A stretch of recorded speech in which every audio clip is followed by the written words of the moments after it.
తాత ఈ మేడ్చల్ల మల్లారెడ్డి బుడ్డపురగాల ముద్దు కూడా అడిగిందట. వీళ్ళు మరి రేపు అట్లే చేసేనా ఇక్కడ? మల్లారెడ్డి చాలా తెలివికల్లోడు. ముజ్జి కూడా కడుగుతాడు, ఆడోళ్ళే బట్టలు కూడా ఉతుకుతాడు ఎలక్షన్లలో. వామ్మ మల్లారెడ్డి అన్ని మల్లారెడ్డి హ్యాట్రిక్ మల్లారెడ్డి. అలా నాయన మల్లారెడ్డి అట, అలా తాత మల్లారెడ్డి అంటే ఈయన మల్లారెడ్డి అన్నట్టు చెప్తాడు.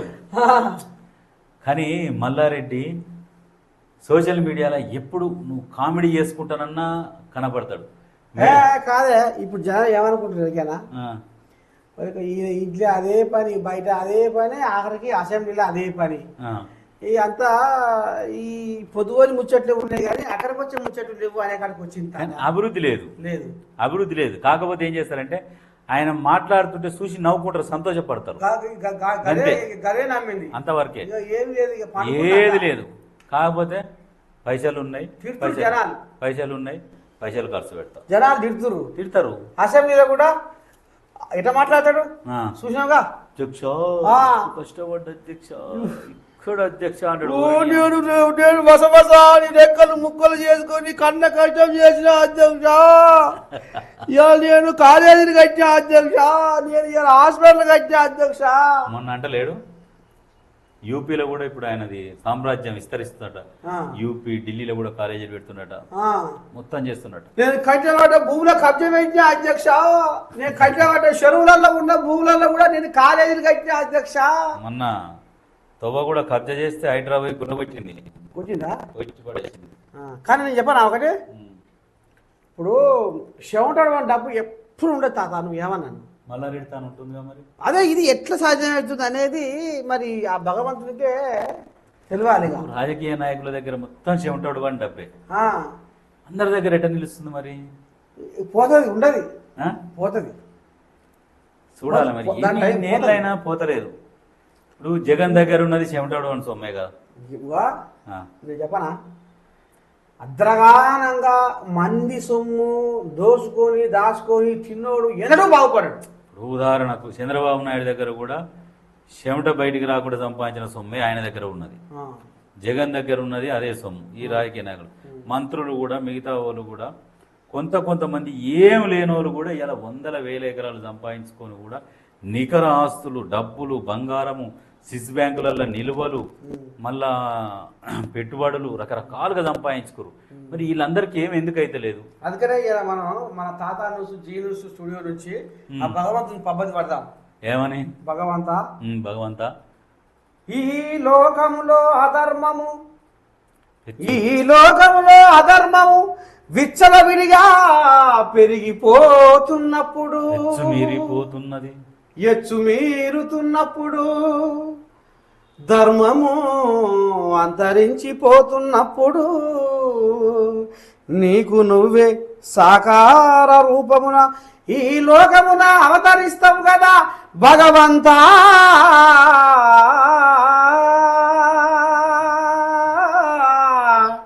గిట్ల చెమట ఒడిపియకుండా 1,000 కోట్లు సంపాదించుకున్న దొంగల ఏం చేస్తావో ఎట్లా చేస్తావో భగవంతా. ఆ పైసలన్నీ ఈ పేదలకు వస్తాడు మనకు తండ్రి.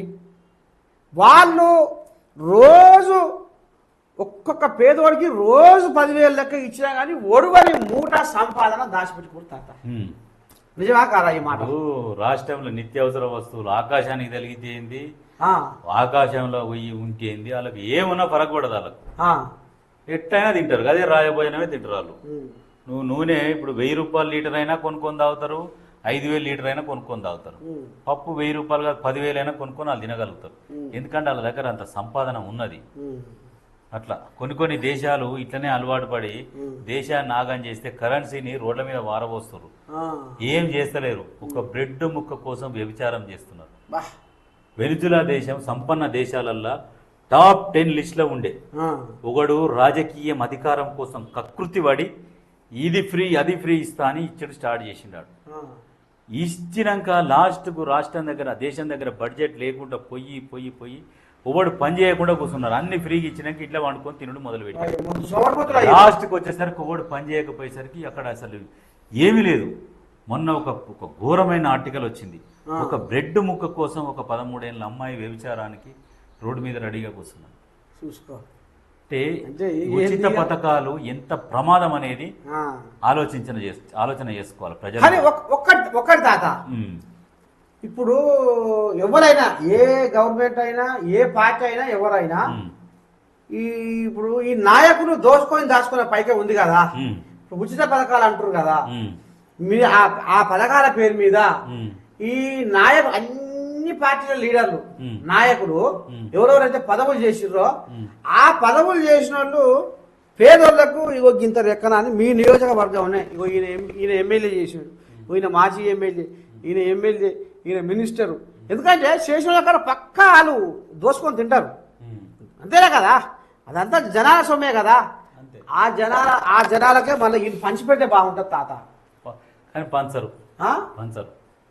ఎందుకు పంచుతారు చెప్పు? ఇప్పుడు అధికారం భవిష్యత్తులో ఏమేటి జరుగుతుందో తెలియదు, మనం ఎందుకు పంచుతాం? మళ్ళీ అధికారం నేనే వస్తా గ్యారెంటీ అని అంటే ఉన్నది పంచుతాడు. అధికారం గ్యారెంటీ లేదు కదా, అందుకనే పంచరు. అది ఎందుకంటే ఎంత అంటే వీళ్ళు పంచితే అసలు పేదరికమే ఉండదు మన దేశంలో.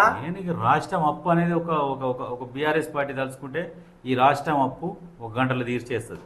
చూసుకో, ఒకటే గంటల బీఆర్ఎస్ పార్టీని ఆయన తలుచుకుంటే 1 గంటల రాష్ట్రం అప్పు తీర్చేస్తాడు. ఈ దేశంలో ఏ పార్టీకి లేని సంపాదన ఈ కేసీరావు పార్టీకి వచ్చిందని నిజమేనా?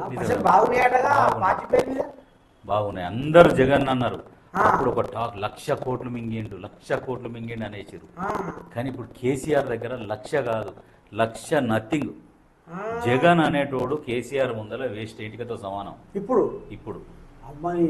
అది కేసీఆర్ది, అంతగానో డబ్బు ఉన్నది, ఇంతగానో సంపాదించుకుర్రే. రేపు మీరేసుకొని పోతారు అదపా.